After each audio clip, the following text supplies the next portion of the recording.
इस एपिसोड के शुरुआत में हम लोग देखते हैं कि एलिस रेमस रो रही होती है, माओ को अपना पापा बोलते हुए और एमिली को अपनी मदर बोलते हुए।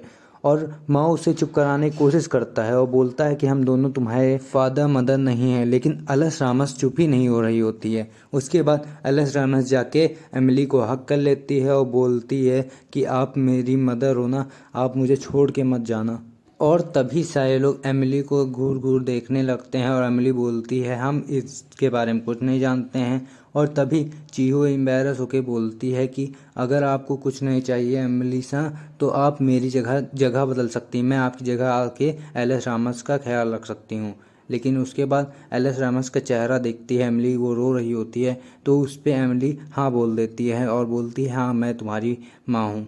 और उसके बाद एलिस रामस सो जाती है और एमिली उसके साथ रहती है। और एमिली माओ को बोलती है इसके साथ छेड़खानी मत करो, अगर ये जाग जाएगी तो फिर रोने लगेगी।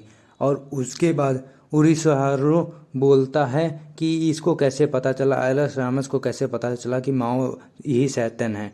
और ये सब सुन के लोग कंफ्यूज हो जाते हैं सारे लोग। फिर चीहो शौक होके माओ से बोलती है कि क्या तुम इसे अपनी बेटी के रूप में स्वीकार करने जा रहे हो क्या। और दूसरी तरफ एशिया और बेल बात कर रहे होते हैं कि ये किसके द्वारा भेजी जा सकती है। तो बेल बोलती है एलिस रामस कोई हेवनली नेम नहीं है, तो ये हम लोग की तरफ से भेजी नहीं गई है, नहीं ये डीमंस की तरफ से भेजी गई है। तभी उरिसारू बोलता है ये सब छोड़ो और ये ध्यान दो कि अब इसका ध्यान कौन रखेगा। और तभी सारे लोग बोलने लगते हैं कि मैं नहीं करूँगा। एमिली बोलती है कि हम अकेले रहते हैं तो हम इसका ध्यान नहीं रख सकते। और उसके बाद चीहो बोलती है मैं भी नहीं रख सकती, अगर मैं इसे किसी तरह अपने घर भी ले जाऊं, लेकिन मैं अपने माता पिता को क्या बोलूँगी, ये कहाँ से आई है। उसके बाद माओ बोलता है कि ये सेंस करता है कि ये मेरे पास आई है तो मैं इसका ध्यान रखूँगा, और मुझे लगता है मैं इससे कनेक्ट हूँ, इस वजह से मैं इसका ध्यान रखूँगा। उसके बाद अगले दिन चीहो अपनी दोस्त से बात कर रही होती है और उसकी दोस्त चीहो से पूछती है कि क्या तुमने माओ को प्रपोज़ किया, उसने जवाब दिया। तो चीहो बोलती है अभी उसने जवाब नहीं दिया। तो चीहो की दोस्त पूछती है चलो आज हम लोग स्ट्रेटेजी मीटिंग करते हैं कि माओ को कैसे तुम्हारे प्यार में फंसाएं। फिर चीहो बोलती है नहीं आज मुझे कोई काम है। और उसके बाद चीहो सुपरमार्केट चली जाती है और वहाँ बहुत सारे सामान ले रही होती है और ज़्यादातर बेबी प्रोडक्ट ले रही होती है। उसके बाद चीहो जाती है माओ के घर पे और वहाँ पे एशिया होता है और एशिया बहुत ज़्यादा बीमार दिख रहा होता है। और उसके बाद वो अंदर आती है और देखती है कि एलिस रामस सो रहे हैं और एशिया बताता है कि एलिस रामस रात को रो रही थी, इस वजह से माओ और एशिया उसका ध्यान रख रहे थे रात में, इसी वजह से हम लोग टायर्ड हैं। और इसके बाद वो सारी सामान निकालती, चीहो सारी सामान निकालती जो सुपरमार्केट से लेके आई थी, वो सब बच्चों के ख्याल रखने का सामान होता है। उसके बाद एशिया उसे थैंक यू बोलता है। फिर चीहो बोलती है कि कोई बात नहीं, मैं भी सोचती हूँ कि माओ के साथ, बस इतना ही बोलती है कि एशिया पूछता है क्या बात है, तो चीहो अपनी बात चेंज कर देती है और बोलती है कोई बात नहीं है, बाद में हम इसके बारे में डिस्कस करेंगे। तभी बेल भी कुछ सामान लेके आई होती है एलिस रामस के लिए, तो उसके बाद एशिया उसके लिए पैसे बेल को देता है और चीहो जो सामान लेके आई थी उसके लिए माओ से पहले से पैसे दे चुका था। उसके बाद बेल बोलती है कि मैंने एलिस रामस को रोते हुए रात में सुना था, उसकी आवाज़ इतनी ज़ोर थी कि मुझे तक सुनाई दे रही थी। उसके बाद एलिस रामस फिर से जाग जाती है और फिर से ज़ोरों ज़ोरों से रोने लगती है, जिसको देख के उरिसारू और बेल बहुत ज़्यादा डर जाते हैं। और उधर हम लोग देखते हैं कि एमिली अपने वर्क में अपने दोस्त से बात कर रही होती है जिसका नाम शिजुकी होता है। शिजुकी एमिली से पूछती है कि तुम्हारा और माओ का बच्चा है, तो एमिली बोलती है कि नहीं हम लोग का बच्चा नहीं है, लेकिन एलिस रामस जो हम आई है दूसरे वर्ल्ड से, वो मुझे अपनी माँ बोल रही है और पिता सैटर्न को बोल रही है। उसके बाद एलिस रामस हम लोग देख रहे होते हैं कि सो रही होती है क्योंकि चीहो ने उसे सुला दिया है और उस पर उरिसारू उसकी तारीफ करता है।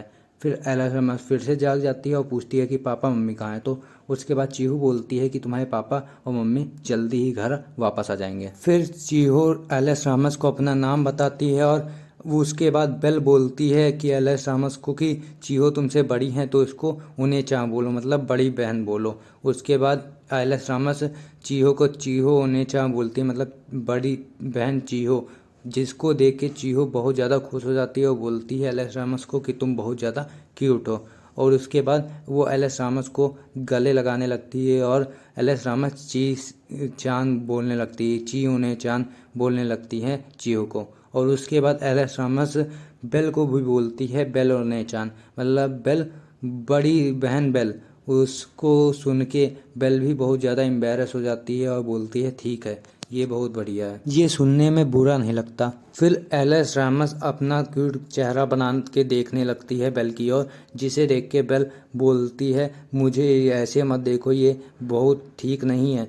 और उसके बाद वो पिघल जाती है और बोलती है तुम बहुत क्यूट हो एलिस रामस, और उसके बाद वो उसे हग भी करने लगती है। उसके बाद हम लोग देखते हैं कि एमिली अपनी दोस्त सुजुकी से बात कर रही होती है और सुजुकी बोलती है तुम्हें एलिस रामस के इतने करीब नहीं जाना चाहिए, तुम बाद में पछताओगे। उसके बाद एमिली बोलती है नहीं, वो बहुत ज़्यादा रो रही थी रात को, इसी वजह से मुझे उसको गले लगाना पड़ा था। फिर शिजुको बोलती है तुम चाहती हो उसको साथ रहना। उसके बाद एमिली बोलती है नहीं, लेकिन जब तक उसके पास कोई नहीं आ जाता तब तक मुझे ही रहना पड़ेगा। उसके बाद शिजुकी उसे टिकट देती है कुछ अम्यूजमेंट पार्क के। आप वीडियो 10 सेकंड के लिए स्किप कर सकते हैं। अगर आपको ये वीडियो अच्छी लगी हो तो वीडियो को लाइक कीजिए, चैनल को सब्सक्राइब कीजिए और कमेंट में बताइए आपको ये एनिमे कैसी लगी। फिर सीन चेंज होता है और हम लोग देखते हैं कि माओ अपने पार्ट टाइम जॉब में वर्क कर रहा होता है और वहीं पे आती है एलिस रामस, चीहो और बेल, जिनको देख के माओ बहुत ज़्यादा घबराने लगता है। और फिर चीहो बोलती है कि हम लोग यहाँ टहलने आए थे, फिर एलिस रामस को तुमको देखने का मन हुआ तो हम लोग यहाँ आ गए एलिस रामस को लेके। और उसके बाद हम लोग देखते हैं कि माओ के पीछे उसका मैनेजर खड़ी होती है और बोलती कुछ नहीं है, लेकिन उसका ऑरा बहुत ज़्यादा खतरनाक दिखा रहा होता है, जिससे माओ डर जाता है। उसके बाद उसकी माओ की मैनेजर बोलती है कि तुम माओ के फ्रेंड हो ना, तो तुम लोग वहाँ बैठो, मुझे माओ से कुछ बात करनी है। और फिर एलिस रामस को माओ का मैनेजर गोद में ले लेती है। उसके बाद माओ का मैनेजर एलिस रामस के साथ अंदर जा ही रही होती है कि एक इंसान जिसका नाम सीरियल होता है वो देख लेता है कि माओ की मैनेजर एलिस रामस को हाथ में रखी है, और उससे वो रोने लगता है क्योंकि सीरियल माओ के मैनेजर से प्यार में पड़ा था। और उसके बाद सीरियल बेल से पूछता है कि ये क्या चल रहा है, तो वो बोलती है कुछ नहीं। फिर सीरियल बोलता है मैं चाहता कि मैं उस लड़की की जगह होता और मुझे माओ की मैनेजर गोद में उठाया होती। फिर माओ की मैनेजर माओ और चीहो से बात कर रही होती हैं और बोलती हैं कि एक हाई स्कूल गर्ल को किसी लड़के के अपार्टमेंट से निकालने में सोसाइटी को बहुत दिक्कत होती है। अगर तुम चाहे तुम इसके माता पिता ना हो, लेकिन सोसाइटी में अगर ये बात चली तो तुम लोग की बहुत ज़्यादा ही बेइज्जती हो जाएगी। और इधर एलिस रामस मैनेजर से पूछती है कि तुम मेरे पापा जैसे क्यों स्मेल कर रही हो, तो मैनेजर बोलती है कि क्योंकि तुम्हारे पापा भी फ्रेंच फ्राइज़ बनाते हैं, मैं भी फ्रेंच फ्राइज़ बनाती हूँ, इस वजह से ये फ्रेंच फ्राइज़ की स्मेल है। उसके बाद मैनेजर बोलती है कि तुमको सोच समझ के रहना पड़ेगा इस सोसाइटी में, नहीं तो तुम लोग की बहुत ज़्यादा बेइज्जती हो जाएगी।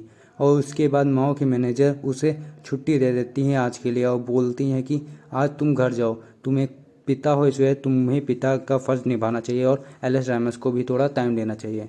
उसके बाद माओ एक कमरे में चीहो से बात कर रहा होता है और बोलता है कि मैंने अभी तुम्हारे कॉन्फेशन का जवाब नहीं दिया है, लेकिन मैं चाहता हूँ कि तुम मेरे साथ रहो और मेरी मदद करो एलिस रामस को संभालने के लिए।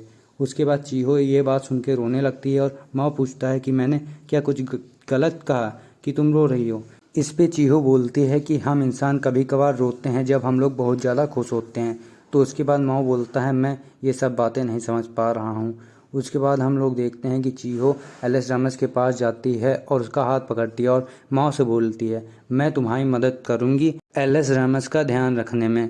और उसके बाद हम लोग देखते हैं कि माओ की मैनेजर आ जाती है कमरे में और वो माओ को एक टिकट देती है अम्यूजमेंट पार्क का। वो बोलती है कि मुझे लगता है तुम्हें जाना चाहिए अपनी बेटी के साथ अम्यूजमेंट पार्क। और फिर हम लोग देखते हैं कि माओ के अपार्टमेंट में एमिली और माओ दोनों लोग अम्यूजमेंट पार्क के टिकट लेके आए होते हैं। फिर माओ एलिस रामस से पूछता है कि क्या तुम मेरे साथ अम्यूजमेंट पार्क जाना चाहोगी लेकिन तुम्हारी मम्मी ना जाए, या फिर क्या तुम अपनी मम्मी के साथ जाना चाहोगी फिर मैं ना जाऊँ। इन दोनों बातों पे एलिस रामस मना कर देती है। उसके बाद माओ बोलता है कि क्या किसी और के पास कोई बढ़िया आइडिया से है कि एलिस रामस को मनाने के लिए कि वो एक इंसान के साथ चली जाए।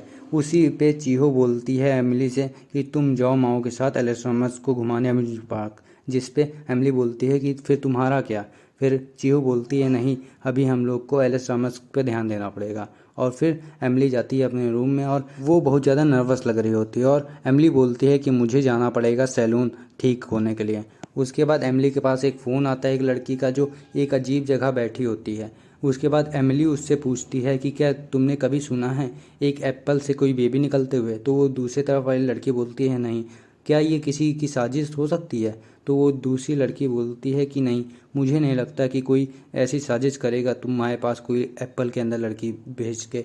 और उधर हम लोग देखते हैं कि एशिया बोल रहा होता है माओ से कि तुम्हें नहीं जाना चाहिए, तुमको दिक्कत आ सकती है, कहो एमिली तुम पे हमला कर दे। यह बात सुन के बेल एशिया से बोलती है अगर तुमको इतनी चिंता है माओ की तो तुम इन लोगों के पीछे छुप के क्यों नहीं जाते इन पे नज़र रखने। उसके बाद इस पे उसे हारू बोलता है कि हाँ तुम्हें जाना चाहिए, जिस पे एशिया गुस्सा हो जाता है। वो बोलता है अगर मैं चला जाऊंगा तो तुम दिन भर बाहर की सामान मंगा के खाओगे। उसके बाद माओ बोलता है कि नहीं, हमें कोई दिक्कत नहीं लेनी चाहिए क्योंकि हमें नहीं पता कि भविष्य में क्या होगा, लेकिन मुझे एलएस रामस का ध्यान रखना पड़ेगा। और फिर हम लोग देखते हैं कि ओशिहारू एलएस रामस का ख्याल रख रहा होता है और हमें एक औरत दिखाई जाती है जो एलएस रेमस के ऊपर नज़र रख रही होती है। वो एलएस रेमस का पीछा हर जगह कर रही होती है। फिर अम्यूजमेंट पार्क वाला दिन आता है और हम लोग देखते हैं कि एशिया और चीहो दोनों लोग जाते हैं एमिली और माओ का पीछा करने के लिए। और फिर एमिली आती है और एमिली बहुत अच्छे अच्छे कपड़े पहने होती है और बहुत ज़्यादा अच्छे मेकअप वेकअप की होती है और उस पर दोनों लोग शौक हो जाते हैं, एशिया और चीहो शौक हो जाते हैं। फिर हम लोग देखते हैं कि सुजुकी जो एमिली के साथ काम करती है वो भी आ जाती है उन लोगों के साथ एमिली और माओ का पीछा करने के लिए। फिर एमिली जाती है माओ के पास और एलएस रामस के पास। फिर सीन चेंज होता है और हम लोग देखते हैं कि एक इंसान कुछ गार्ड्स के साथ जा रहा होता है एक सूखे पेड़ की ओर और बोल रहा होता है हमें इस वर्ल्ड को दोबारा वापस से ठीक करना पड़ेगा। और उसके बाद वो एक ब्लैक पोर्टल के अंदर चला जाता है और उसके पीछे पीछे उसके सिपाही भी उस पोर्टल के अंदर चले जाते हैं। और इधर हम लोग देखते हैं कि ओशिहारू ऑर्डर कर रहा होता है पिज्ज़ा ऑनलाइन, तभी उसको लगता है कि आसपास कहीं एक पोर्टल खुला है। बस यहीं पे यह एपिसोड ख़त्म हो जाता है। धन्यवाद अंत तक देखने के लिए। Thank you for your support and thank you for watching till the end.